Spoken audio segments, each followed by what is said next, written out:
What is up mga kabuhok? My name is Balbon and welcome back sa ating Facebook, YouTube, TikTok, or Trend, or kung saan man tayo nakikita. Yan, meron tayo ditong helmet. Ang ating guest for today is si Shoei. Yan, si Shoei Say 8. Unbox natin kung ano ba yun naman sa loob. So, ito ang kanyang anti-fog dry lens. Ayan. Gawa na ni Shoei siya, made in Japan. Pero yung ibang mga helmet na galing sa ibang region, katulad ng US o kaya ng Europe, is pinlock pa rin yung ginagamit nila. Pero dito sa Japan, ang binibigay niya ay dry lens, made in Japan. Yung kanilang parang brand ng kanilang anti-fog. So, lahat ng Shoei may kasamang anti-fog. Ang aray wala. Ayan. So, yan. Makikita natin sa ibabaw. Tapos, isikin natin. Ayan. Isikin natin siya. So, ayun. So, dito, meron siyang parang kasamang mga accessories. Para sa Say 8, meron siyang breath deflector.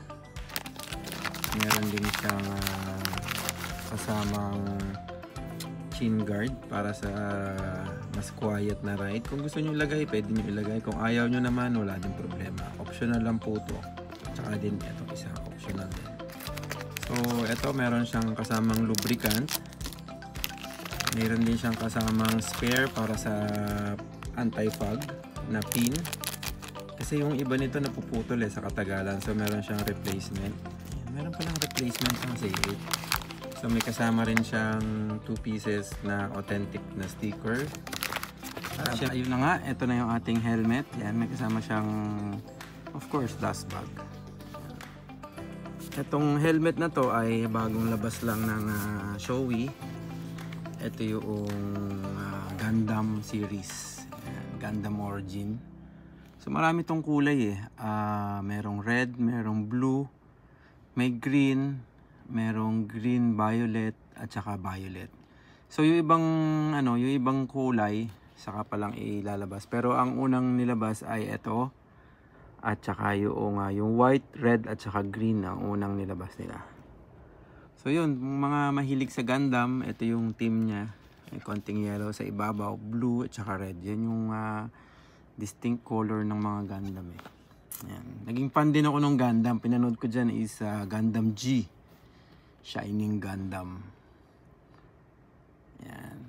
So, ito ay pinire-order ko to siguro mga almost 3 weeks. Bago siya i-release, nag-order na ako. Kaya nakakuha ako ngayon. Pero ngayon, available na siya. Release na siya. Yan. Alam nyo ba kung bakit ang ganda ng ng Shoei? Kasi, ng Shoei Say 8. Kasi ang gaang nito lightweight talaga siya kumpara dun sa ibang mga same size niya na Shoei. Magaang yung Say 8. Ito na yung lightweight nila na pang street touring. Ayan. So ito ay meron siyang lens na ang name is CWRF2. Yung pang street, yung CWRF2R naman is for X15. Pero pwede silang magkapalitan. Pwede mo siyang kabitan nun. Ang pagkakaiba lang nun ay yung sa X15 meron ditong parang lalagyan na ng tear off. So yun, eto meron ako ditong lens. Try din natin kabitan at konting tutorial paano magpalit ng lens. So eto, ang ginagawa ko lang dito ay hinahatak ko at saka ako hinihiklat. So meron ditong parang latch yan. So, latch ko na ganyan, tapos hatakin ko yung lens. So, yun. Nahiklat na siya. Ganun lang. So, hatak dito, tapos sabayan mo ng hatak papunta dito. Makita nyo, ma-pre up yung part na to. So, hatak to, tapos hatak din yung lens. Then, i-pre up nyo lang tong part na to para matanggal yung lens. So, yun. Ganun lang kadali. Ayan. CWRF2 or CWR. Yan, meron tayo ditong silver. Ito gawa to ni Shoei, pero meron din naman ng mga third party na lens na katulad ni Yamashiro o kaya UV Titan. Ang ginagawa kasi doon is yung original na lens ng Shoei, sila yung nagkukulay. So etong lens na to na silver, si Shoei ang nagkulay, pero meron din mga third party na company. So hindi siya kumbaga mas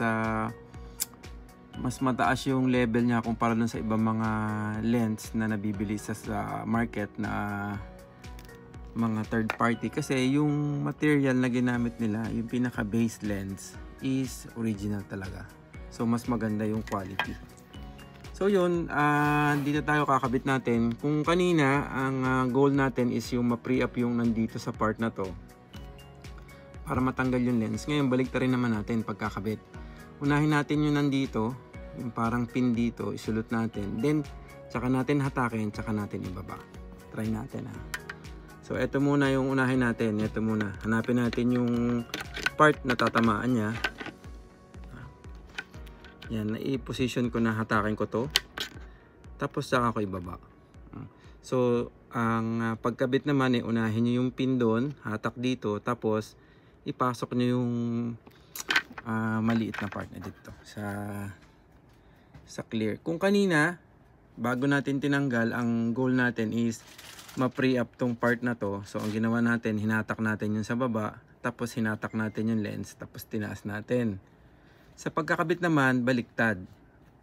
Unahin muna natin to, tapat natin dyan, hatakin natin yung sa baba, tapos hatakin natin yung lens, at saka natin ipasok na ganon para mas madali. So yun, apply natin. So hanapin ko lang muna yung part na to. Yan, nakatapat na doon. Tapos hatakin ko tong latch. Yan. Tapos ipasok ko na siya. So tapat, hatak, hatak, then pasok. Yan, meron na tayong